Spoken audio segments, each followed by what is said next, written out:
the World Forest Report. Go ahead, Ronald. The way it's going right now, I think they're hell-bent on burning the state down. And I've just got a theory on it, is that it has to do something with the politicians in China.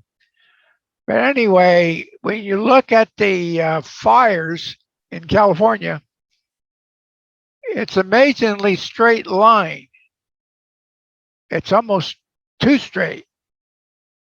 And the burning around Chester and Westwood and Susanville and that area, I used to live up there, and Walker Lake, when it was drained by PG&E overnight, was something wrong there. Those planes could have used that to dip that water to help put some of that fire out. I don't know if you've seen this video going around about the food, the government having the farmers throw their food away, trash their food, unless if they don't, they won't get the subsidies that they're getting from the government. So you see these guys, these farmers just dumping food, you know, just perfectly good food, mowing it down. Is that in the United States? Yeah. So could the water in Susanville, draining that, could be part of this plan to, you know, stress the environment out and the people out? I understand that Britain has got a problem too. They don't have the people to help pick their products, and there's a lot of it being thrown away there. I said they say it's in really, really bad shape. Maybe Kevin can talk about a little bit more about that.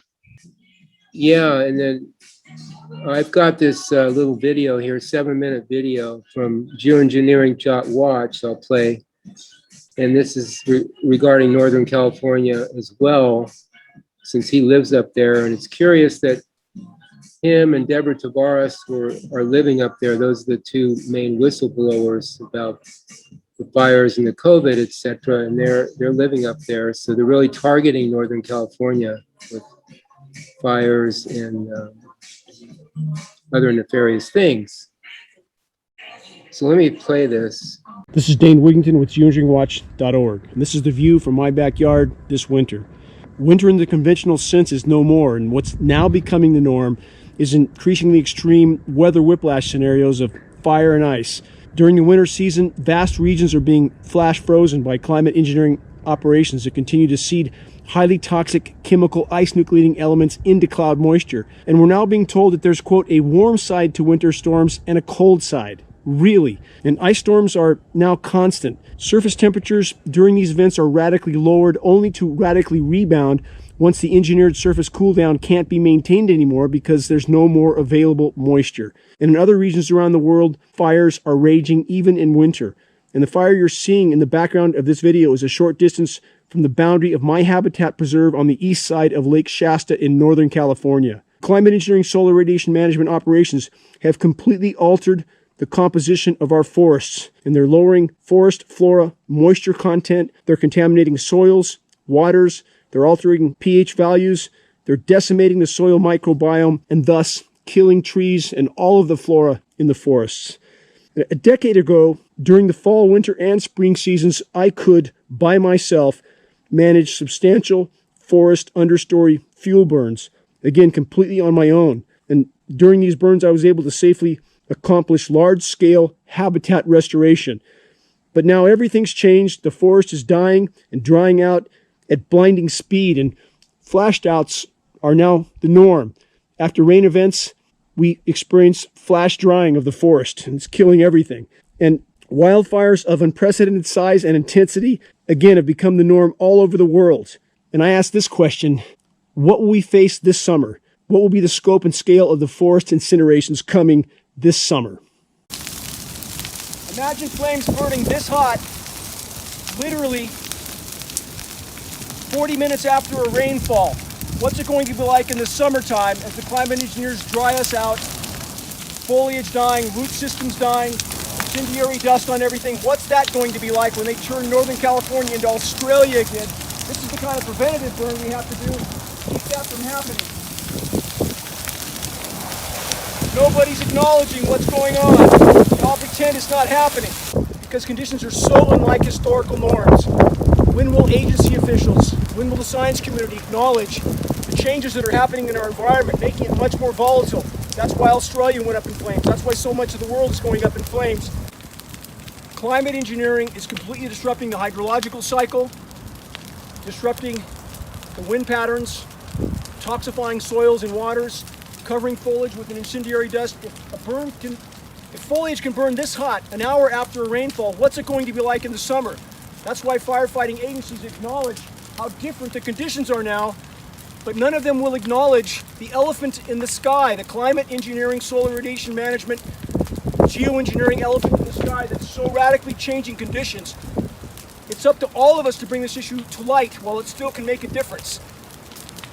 I'm asking, begging, pleading with agency officials, the climate science community, to tell the whole truth while it can still matter. Some of us are in the field trying to prepare for the burns that are going to be coming to Northern California, the North American West Coast. Time's not on our side. We need everybody to step forward and make their voice heard now while it can matter. Scorched earth, forest that won't regrow in any time frame that matters. This recent drone footage of the mountains west of Redding, California was captured by geoengineeringwatch.org. And in the 20 years that I've lived and trekked in the mountains surrounding the North State, everything's changed. Hundreds of thousands of acres have incinerated in our local mountains alone. It's black and scorched earth, sterile and dead. The trees that haven't gone up in smoke yet are dying by the day. And while the weather makers are manufacturing winter weather in some regions, they consistently cut off the flow of precipitation from other parts of the U.S. and other parts of the world. And Northern California has consistently been one such target. And for so many years, I've tried to sound the alarm. And even before the waves of unprecedented California wildfires began to break out, that was in 2008. And since that time, geoengineeringwatch.org has spent over 6 figures on climate engineering informational materials, printing, distribution, local and national. And I warned that record droughts and fires are coming. The climate engineering operations are the core causal factor. This is not to deny anthropogenic damage to the planet, but in the case of the fires, climate engineering is core to the entire equation. And few have even now taken the time to research the hard science behind that warning from geoengineeringwatch.org. And climate engineering is completely cutting off formerly consistent flows of precipitation into Northern California. Also the U.S. Southwest and in general, countless other regions around the world.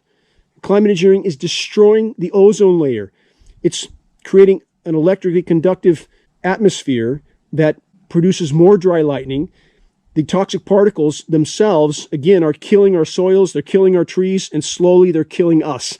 The heavy metal and polymer nanoparticulate fallout that we inhale with every single breath we take are also incendiaries. This is a fine layer of incendiary dust that coats the forest foliage and the forest floor, and one well-placed spark, the whole forest goes up in smoke, along with every form of life that once inhabited these formerly lush forests. I captured this film footage while fires were raging near my mountaintop home in Northern California. It's an iconic portrait of the path the human race is on. Vultures in a dying forest on a dying planet. What will be left if we continue on this course? What will survive? The more extreme the incinerations become, the more aggressive the climate engineers are with their chemical ice nucleation assault. Winter, weather, mayhem. Search the Engineering Winter section on the homepage of geoengineeringwatch.org to learn more. How few seem to notice that our once deep blue skies are now so often filled with a toxic haze, and the weather makers have committed us all to a highly toxic global experiment from which there is no return.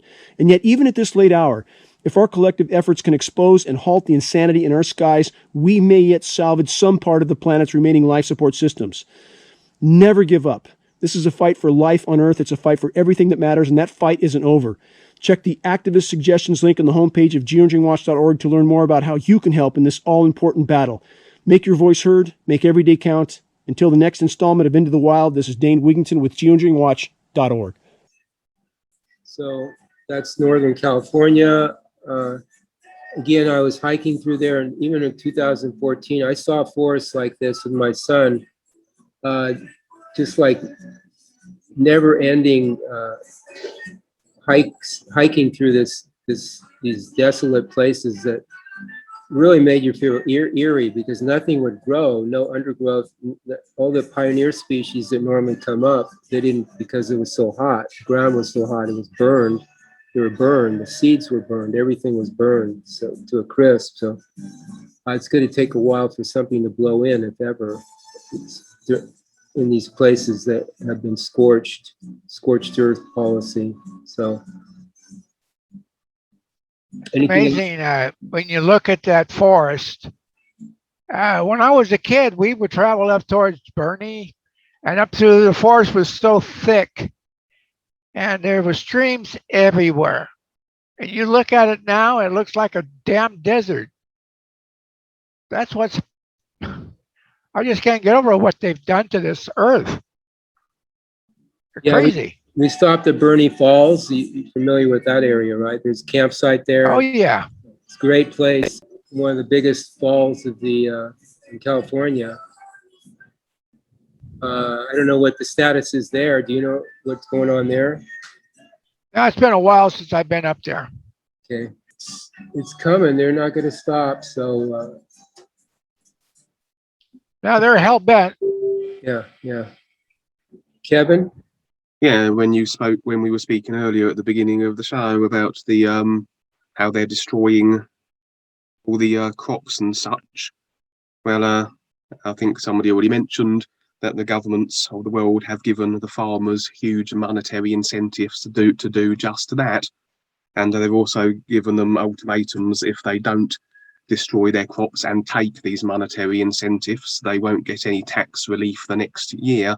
And of course, with farming not being the most lucrative way of making a living in this day and age, most farmers are taking the money and then agreeing to destroy their crops. And because of all these restrictions with travel, because of the COVID situation, you have a situation where much of the stock, the farmed fruits and vegetables and such are not able to be transported across the countries as they usually are. So a lot of the crops are just rotting on the vines, and the farmers having no choice but to destroy their crops anyway, because they have no one to transport the stuff. And what a lot of people don't realise is that, yes, that it is an established job to be a sort of a picker of crops in fields and such, but a lot of the pickers, particularly in Australia, as an example, because Max Egan was speaking about this, he said that a lot of the pickers, the vast majority of them, are usually people just passing through the country, and they're generating a bit of revenue by agreeing and to basically pick the fruits and the vegetables, getting a bit of money so they can carry on with whatever they're doing. And so a lot of the picking actually is based on these people who pass through Australia. That's how a lot of their produce actually gets picked from the fields and from the trees and such. And again, because of the COVID restrictions, no one able to come in and out of the country, that is no longer able to be happening. And so you've got a massive curtailing of the transportation of goods across the world. And of course, then this will have massive impact on the supply lines. And there was a recent case as well where several massive transportation tankers, I think there are up to 6 of them, apparently got delayed or caught up in some area due to apparently very bad steering. And even though they were only delayed for what seemed a very short period of time, apparently the impact on the economy as in regards to food and the delays they caused were in the sort of like the multiple billions of dollars and such. And so all these things are adding up, and a lot of people suggested this what happened with the tankers was actually deliberate. Yeah, like you were saying, down in the chemtrails will be all this metallic debris, all this metallic particulate matter, which when it seeps into the soils is very flammable, and then they blast their lasers down and set everything ablaze, and they warm and they cool certain areas of the planet according to what needs to be destroyed. So obviously if you've got certain crops that thrive in very warm temperatures, they're going to hit that with the opposite temperature, and then vice versa according to what they require to do. And again, like you said, the scorched earth policy, I mean, they've been talking about that for decades. I mean, the controllers have been openly speaking about that, the scorched earth policy, and it does seem to be their modus operandi, where they seem, whenever they're getting ready for reset, their preferred method of doing so does seem to be to burn the world initially with fires to destroy everything, and to make completely sabotage all sources of food and such, and to destroy the atmosphere. And then very often then they'll hit the world with great floodings, and then they'll reset everything. And this of course will build up their argument and their promoting of their robotization as well, because obviously when you get to a stage where you can't breathe, you can't eat, there's no water, there's no land, there's nothing living, even those who, what choice would an individual have, either to die or be turned into a robot? So I think we'll actually get to the point where when they've destroyed everything, they can very openly offer this robotization as a proposal, and most people will have no choice but to accept it. And in regards to Australia, I mean, they said with all the water there, I mean, they had huge creeks that have been there obviously for millennia, and recently they've been dried up. And a lot of people said they've never, in their lifetimes, even the most elderly people who live in Australia, have never seen the creeks dried up as they are. And the government of Australia have been gathering all the water that there has been left, storing them in huge dams, and then selling them to China, which has caused a bit of outrage with Australia, as you can imagine. And yeah, they said, and because of all these fires, because of all the chemical spraying as well that's been going on in Australia, they basically, there's very little that's living now in the bush, because obviously when things get very bad, there's always the alternative is always to retreat into whatever wilderness happens to be present in your country and become as self-sufficient as possible. And with Australia being very much wilderness, and that was always a possibility, but now they're saying there's no way you can live in the wilderness now, because there's hardly any water, there's nothing living. Some people go out traipsing through the bush, they say they can't hear a single sound of even an insect or anything that you normally would when you'd pass through it. So everything, they keep destroying everything.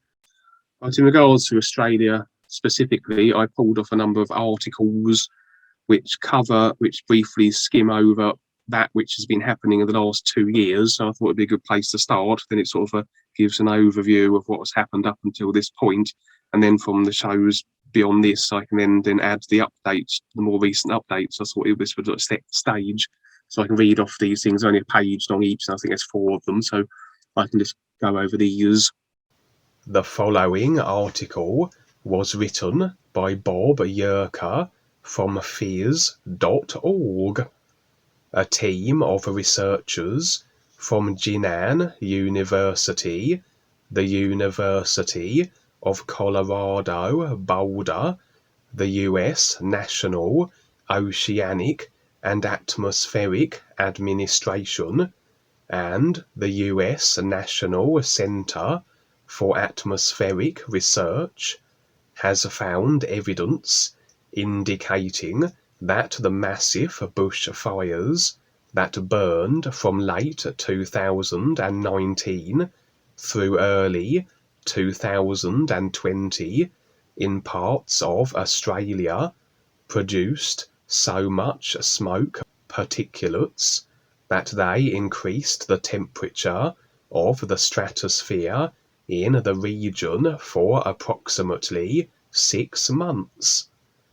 In their paper, published in the journal Geophysical Research Letters, the group describes their work, which involved using data from the wildfires and an aerosol model to calculate how much particulate matter made its way into the stratosphere and the impact it had. The wildfires in Australia burned from approximately December of 2019 to January of 2020 and destroyed trees, brush, and homes covering approximately 14 million acres. They also killed 20 people.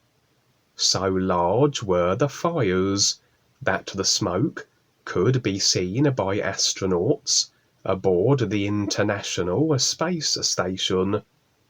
The government of Australia calculated the costs of the fires to be approximately $103 billion. In this new effort, the researchers have found that black particulate matter in the smoke made its way into the stratosphere, leading to a slight temperature increase.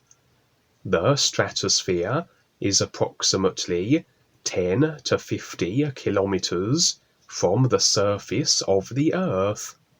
Notably, it is also the part of the atmosphere that holds the ozone layer. Prior research has shown that in some instances, smoke can cool the atmosphere by blocking heat from the sun. But in other instances, the opposite can occur. If smoke contains large amounts of particulate matter, and that particulate matter is black, then it can absorb heat from sunlight and pass it to the air around it. To calculate how much heat was absorbed by the stratosphere, the researchers entered data from the fires into both the community aerosol and radiation model for atmospheres and the community Earth system model. Both were able to make predictions about how much heat was trapped by the particulate matter and the impact it would have on the temperature of the stratosphere in the region. They found that the stratosphere temperature increased from 1 to 2 degrees centigrade in the region and stayed that way for approximately 6 months. They also noted that the smoke particles temporarily increased the size of the ozone hole. Do you have anything, Ron, to comment on that? Yeah, I think it's really strange. The atmospheric rivers that have been steered to China, and China is just flowed in floods, and everybody else can't get any water. So there's the possibility that our moisture is going there, and that's why it's so dry everywhere else. It's just a thought. Yeah, well, you could look into it, maybe report back next week. I'll look into the directed energy weapons and the ice nucleation next week. And then, you know, this is all, but what can we do? So down here in Mexico, it's a little bit easier to get these self-sufficient communities going, but all people are already kind of into communities. By the way, each little town here has a little council of elders. It's like, I just didn't even know about this until recently.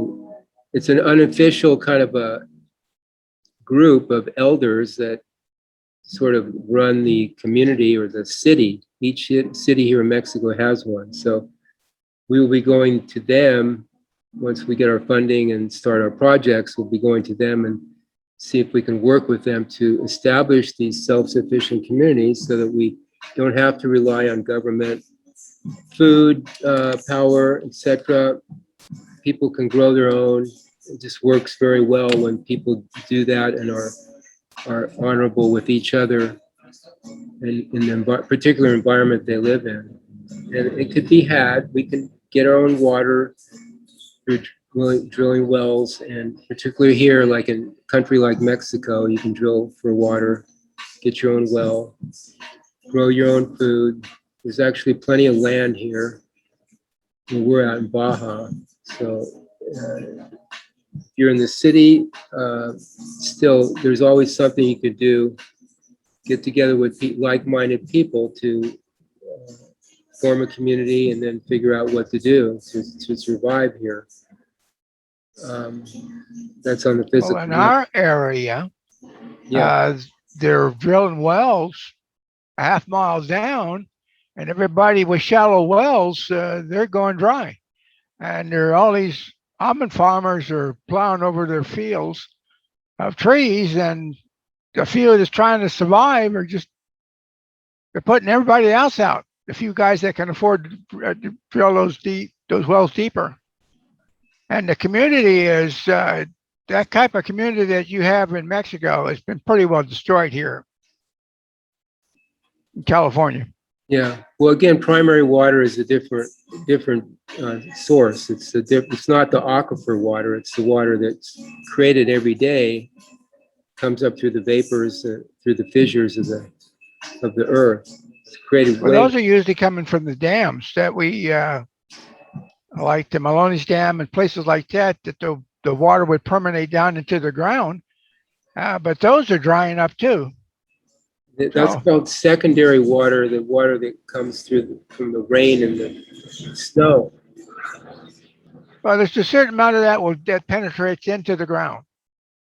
Even though we use surface water, a lot of our surface water the farmers are using, it goes through in the canals. But those deep wells, those have been in there for millions of years, that water down there. And then on top of that, the state of California allows some bottling company to come in our area and drill deep wells, and they're bottling our water on top of that. That's a mess. Well, it is a renewable resource. There's plenty of water. This is a water planet. There's plenty of water to be had. Again, research primary water. Until they take it off the internet, there's still a few people that are drilling for primary water and know how to find it. So those people, I suggested to them to take off their website, because eventually the government's going to go after them too, because they don't want people to know about it, and make it a word of mouth kind of thing. That primary water is there's plenty of water. But go ahead, Kevin. You want to go? Yeah, on the last environmental awareness show, you played a video by, I think it was Dr. Richard Rice from 1985, and that spoke about Stephen Rice, and he spoke quite considerably, quite in depth about primary water, where it is, how to locate it, and the fact that it's a completely renewable and inexhaustible source. And like you were saying, the video very likely will get pulled down, but I've saved a copy to my computer, and we put a section of that interview on the episode from last week, and as I understand it, Val's going to continue to put on other sections of it, because I think the entire video is about an hour or so. But it's a very good video to watch, so everyone get up to speed with primary water and what that is all about.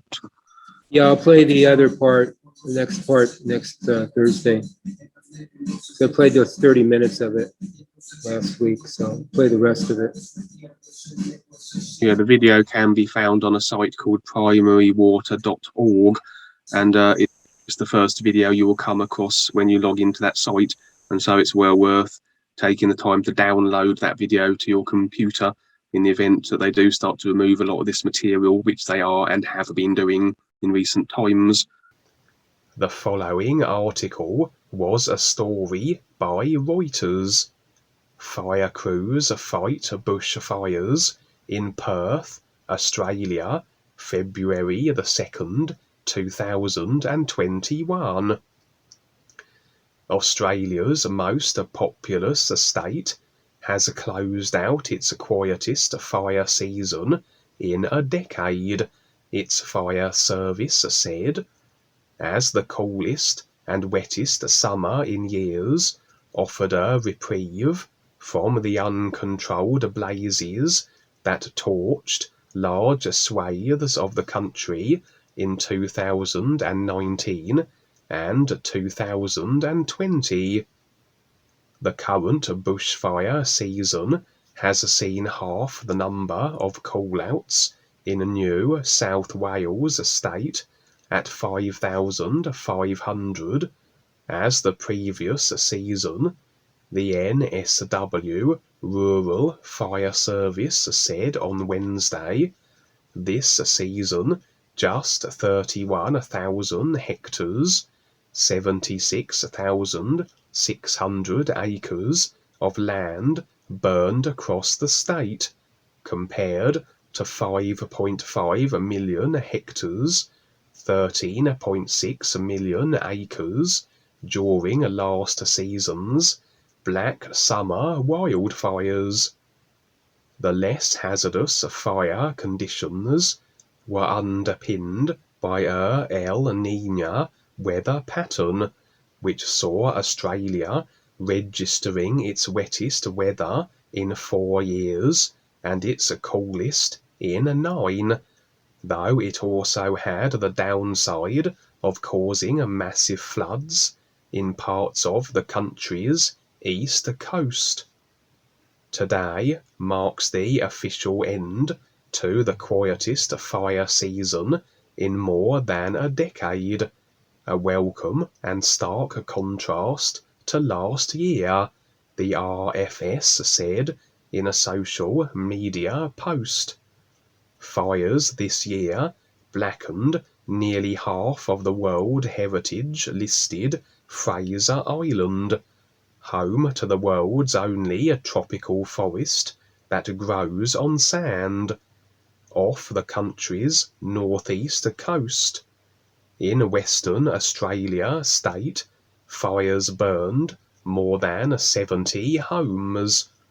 Australia's climate has warmed by around 1.4 degrees C, about 34.5 degrees Fahrenheit, since 1910, while southern Australia has seen a reduction of 10 to 20% in cool season rainfall between April and October in recent decades, according to the country's Bureau of Meteorology. Australia's last wildfire season began in June 2019 and continued through the following spring. The fires killed at least 33 people, including 9 firefighters, and destroyed more than 3,000 homes nationwide, according to the Australian Parliament.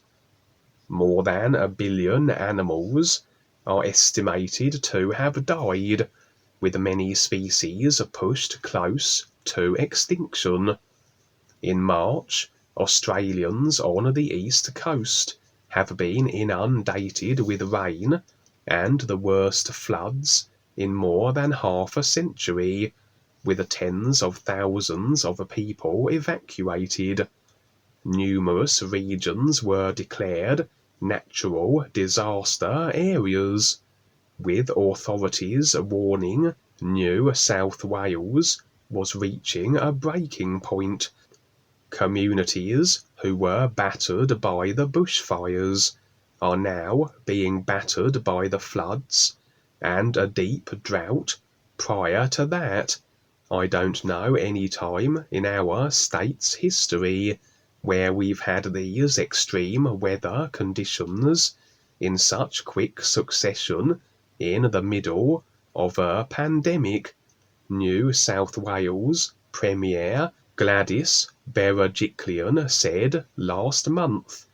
Authorities this week began recovery efforts as water levels receded. The following article was sourced from phys.org. The bushfires that ravaged Australia between 2019 and 2020 were so huge that they spewed as much smoke into the stratosphere as a large volcanic eruption, with serious consequences for the environment, according to a study published Thursday in the journal Science. The stratosphere is the second layer of the atmosphere, right above the troposphere, where we live. For us, it was a huge surprise to see such a significant effect. Study co-author Ilan Koren, a professor at the Weizmann Institute of Science in Israel, told AFP, "I never saw such an injection of smoke to the stratosphere," he said. The amount of smoke released into the atmosphere by the fires is comparable to that put out by the eruption of Mount Pinatubo in the Philippines in 1991, which was the second largest of the 20th century. Researchers noted that the smoke drifted away from Australia to the east and then returned again from the west 2 weeks later. We could see the smoke completing a whole circulation in 2 weeks, Koren said. I never saw such a strong event spread so fast. The phenomena can be explained by 3 factors, according to the study. First, the fires themselves were intense. Second, they occurred in an area of far southern Australia, where the distance between the troposphere and the stratosphere is smaller than elsewhere. And lastly, the fires took place near strong storms, which helped draw the smoke up higher into the atmosphere. The fact that the smoke was able to billow so high is crucial to understanding its environmental impact. Usually, such smoke might only stay in the lower part of the atmosphere for a few days or weeks, but once it gets to the stratosphere, it stays between months to years, Koren explained. The winds are stronger up there, allowing the smoke to be dispersed further and faster than might otherwise be possible. Basically, what we get is a very thin smoke blanket that covers the whole hemisphere for many months, Koren said. Researchers could see the smoke in the atmosphere for 6 months, from January to July 2020, via satellite monitoring. Eventually, it became too difficult to separate the smoke from the Australian bushfires from smoke in the stratosphere that might have come from other sources. But most likely there is still today a signature of the smoke in the stratosphere, Koren said. The main effect of the smoke staying in the atmosphere for so long is that it can reflect radiation coming from the sun. According to Koren, that definitely has a cooling effect overall, especially on the ocean, potentially disrupting processes such as algae photosynthesis in the southern hemisphere. The smoke can also absorb solar radiation, which can have a localized warming effect. The consequences of the warming of the smoke in the stratosphere are not clear yet, Koren said. Okay, so there's a troposphere, stratosphere, ionosphere. What am I missing? Do you know, anybody? The different levels there. Ionosphere is what they're trying to do, the, where I guess the 5G affect that part. the smoke goes up to the stratosphere. Troposphere is what we see here. Ionosphere, I think, is like, what, 30 miles or something. Stratosphere is 610. Yeah, I pulled off a graphic here on the computer which shows how things are, and it says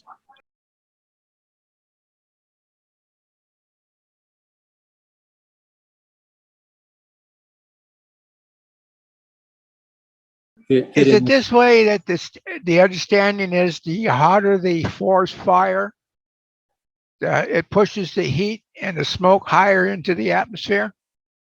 well, it seems that all the smoke will act as like a blanketing layer and prevent and basically heat. But it needs the heat, which will heat the planet due to the fire, all the heat reflecting. And so, if they're filling the atmosphere full of metallic particle debris, which they are, and in addition to the smoke, then it will obviously heat the planet far more than it would do with the fires than would normally be the case. And so, well, you were referring to Australia. There's 3 companies that can control the weather and the atmospheric rivers, and I think they were offering to do that to Australia for I can't remember the amount, but it was like a couple $1 billion, I guess. I don't know. And I don't know if they took them up on it or not, but they can control the weather. They can control those rivers, atmospheric rivers. And man, they've got this thing down to a good science. yeah, like in that report when I was reading off, where basically the storms work to the detriment, particularly when they have these fires, because then the storms will help to spread the smoke even more. It's very likely that the weather manipulators are causing these storms right on cue to ensure that the smoke gets spread as wide, as far reaching as possible. So yeah, it's all it's all being It's a perfect science, well engineered. So Right. what the hell are we going to do about it? What can we do about it? Well, it's up to each one of us here to help wake people up to see what they're agreeing to. And then we go into these self-sufficient. Well, we're not the only people in the world that understands what's going on. There's a lot of people out there that know what's going on, just like us. Yeah, more and more people are waking up. So let's see what happens. Yeah, if enough people wake up, there could be a shift. Well, But hopefully. again, they still have the big guns, they have the technology and the big guns. So they can always just zap everybody if they wanted to. So I'm worried about 5G. That's what I'm worried about. Yes. If they get that really going, yeah. I wanted just an interesting note. Duane saw a video the other day about a fire, and actually he saw fire entities in the fire walking along the fire and going toward a tree and setting the tree on fire. But they're actually the fire entities. They're these tall, skinny things that, like, walking along. Somebody recorded it, playing in the fire there. It's like you hear about air spirits and dwarfs and nymphs, and there's all kinds of entities too in these fires that are part of the proliferation of them, because they like to play in them. So just a side note. No science behind that, but just interesting side note.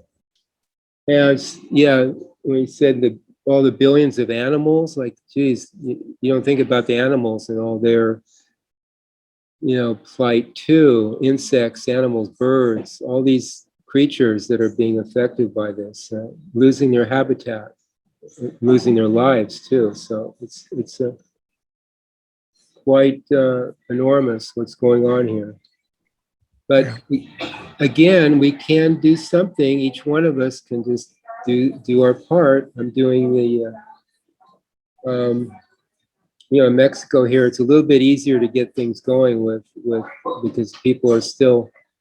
You mentioned, Kevin, the migrant workers. Well, here they don't have to cross borders.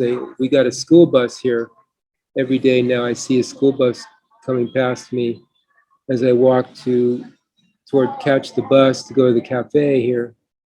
They're picking cilantro. They've got sunflowers, status, There's cucumbers. There's a lot of agriculture here still in the area I'm in, and there's plenty of workers here, so they can still pick the crops. Mexico's different. The president's a little bit better here with that in terms of environmental consciousness, but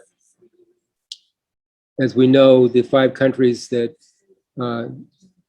were posing the COVID restrictions, they disappeared, were assassinated. Haiti, Ivory Coast, Tanzania, a couple others. Those presidents were replaced by those who were in favor of the COVID idea.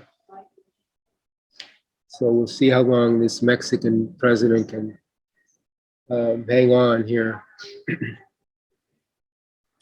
And same with us. I mean, we're exposing this stuff. We're whistleblowers in our own way, so we'll see. But we have protection of our own awareness and the real guides to a certain extent. So we'll see where this goes. But we just want to put this out there for people. We're not, opposed to it. We're just like reporting what's going on. You make your decision. Well, eventually it will go away. It will die out. It will eventually do its own self in. Yeah. We just have to just wait and just live with it until it finally kills itself. And we'll finally be done with it. Yeah, it's free will. See where it goes. Anything else, Kevin? The following article was sourced from the UNESCO Korea. Millions of hectares of vegetation are destroyed, and 3 billion animals are killed or displaced. The toll of the bushfires that ravaged New South Wales and Victoria in 2019 and 2020 is even more horrific than earlier estimated. Experts say the regeneration of Australia's lost biodiversity will take many, many years and will require human intervention, especially if weather conditions remain unfavourable. Gary Nunn, freelance journalist based in Sydney, went on to write, "When you walk into a forest that's been burnt this badly, the overwhelming thing that hits you is the silence. No bird song, no rustling of leaves, silence." This is how Mike Clark, professor of zoology at La Trobe University, Melbourne, described Australia's many forests that were recently decimated by the country's worst bushfires. This stands out as the worst disaster in Australia's recorded history, Clark says. The figure of the area that has been burnt, 13 million hectares, is hard to get your head around. For scale, this is an area bigger in hectares than Holland, Denmark, and Switzerland combined, all burnt to a crisp. Homes, forests, animals, plants, all gone.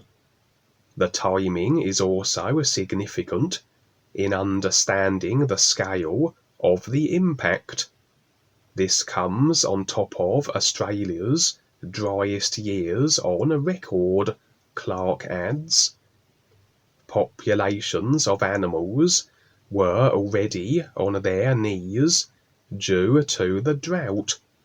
Australia's weather conditions in the next 3 or 4 years will be critical to what recovery looks like. 3 billion animals were killed or displaced in the bushfires. According to a July 2020 study by 10 scientists from 5 institutions commissioned by the World Wildlife Fund for Nature, WWF. Christopher Dickman, Professor in Terrestrial Ecology at the University of Sydney and Fellow of the Australian Academy of Science, who oversaw the project, said the study's main findings came as a shock, even to the researchers. 3,000 million native vertebrates is just huge. It's a number so big that you can't comprehend it, he told the Guardian newspaper. This figure is conservative, Clark believes. That's just mammals, birds and reptiles. If we added invertebrates to that, the numbers would be astronomical. One thing that must be clear, though, is that Australia's bush has always burnt quite severely. The severity isn't unprecedented, says Alan York, Professor of Fire Ecology at the University of Melbourne.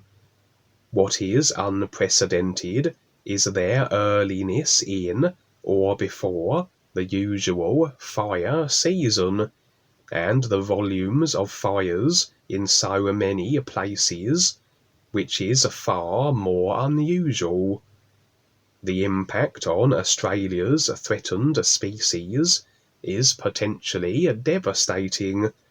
70 nationally threatened species have had at least half their habitat burnt, Clark says. These include animals such as the long-footed potteroo and the Kangaroo Islands' glossy black cockatoo, a rare and spectacular bird, he adds. Fires have burnt their food sources, shelter, or both. Koalas in northern New South Wales have had most of their habitat burnt. The iconic nature of these animals sometimes overshadows other ecosystem horrors, Clark says. They're the poster child of this crisis. But in reality, a whole suite of wildlife, large possums, all sorts of plants that live in alpine ash, whole communities of organisms, are all at risk now.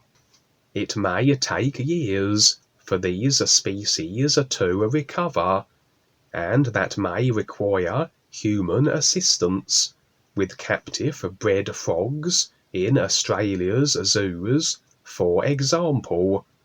Otherwise, we're hoping animals survived in unburnt pockets, York explains. He remains somewhat optimistic, saying the Australian bush has a dramatic capacity to recover. There are, however, caveats. Rainforests and alpine areas of Tasmania, for instance, don't have much experience of fires, so they're more vulnerable to repeated fires, he says, and under the current climate change model, increasing fires are inevitable.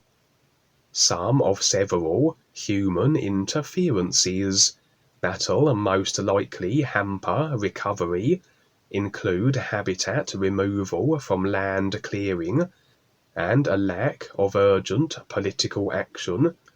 But is the Australian bush really resilient enough to recover?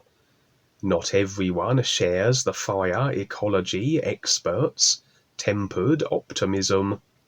70% of the rainforest has been burnt. It's the bit of the landscape not adapted to fire, so it's really unclear how and if it'll come back, Clark says. The problem is, lots of critical resources have been incinerated. For example, many fauna, cockatoos, parrots, possums, and bats, which rely on hollow logs on the ground, or on trees to den in or breed in. Not only have those logs now gone, Clark predicts that it will take 1 or 2 centuries for them to appear again hollowed out. What could disappear in hours in a bushfire could take centuries to replace. Ecologists would call this a complete state change. An essential ingredient to recovery is soil. More soil than usual was burnt in these fires, as the drought in recent years removed the pre-existing moisture. This means the essential nutrients held in the soil are no longer there either. Experts say some immediate steps are being taken to help along the recovery of this vast area.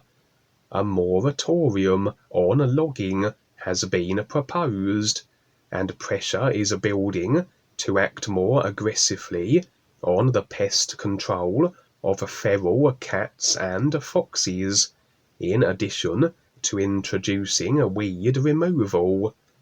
Weeds recolonize areas disturbed by fire.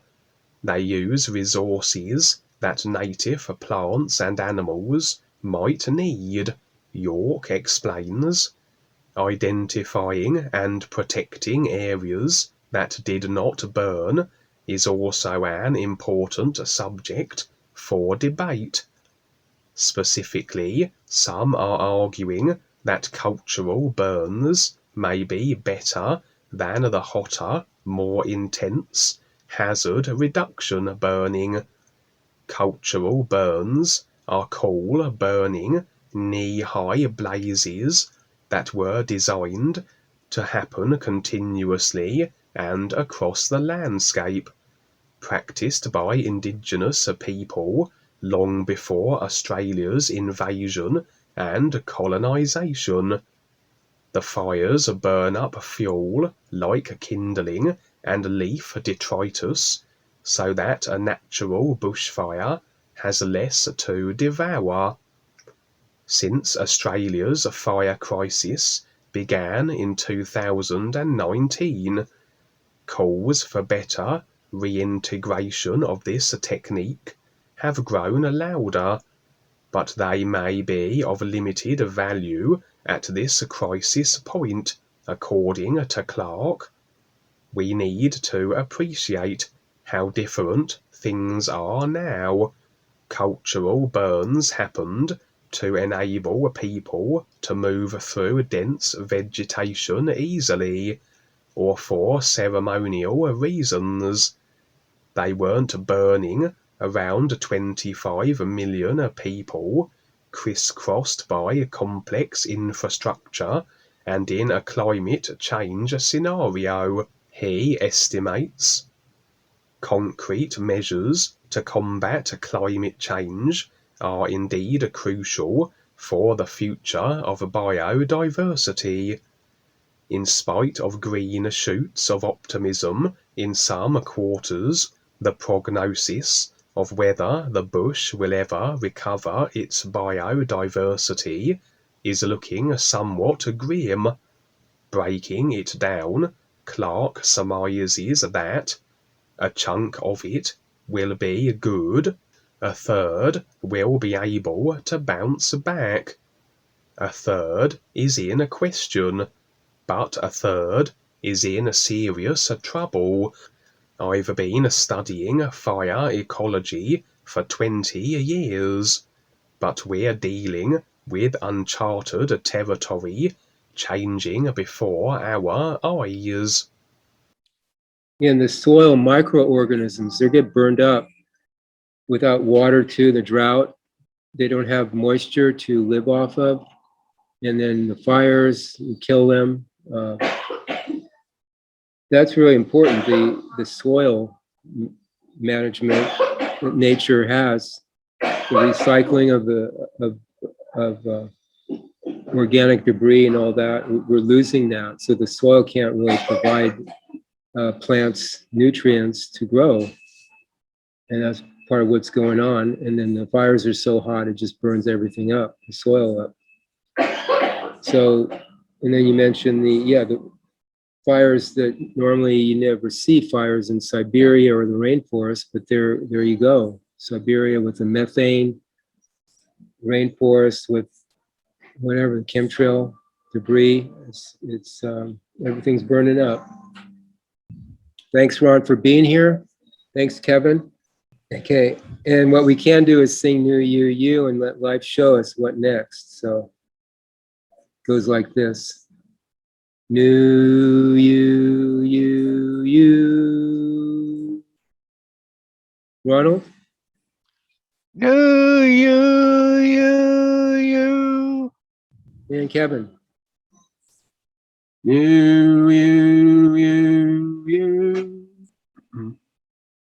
Thanks, everybody. We'll see you next week. Okay, goodbye, everyone. Goodbye, people.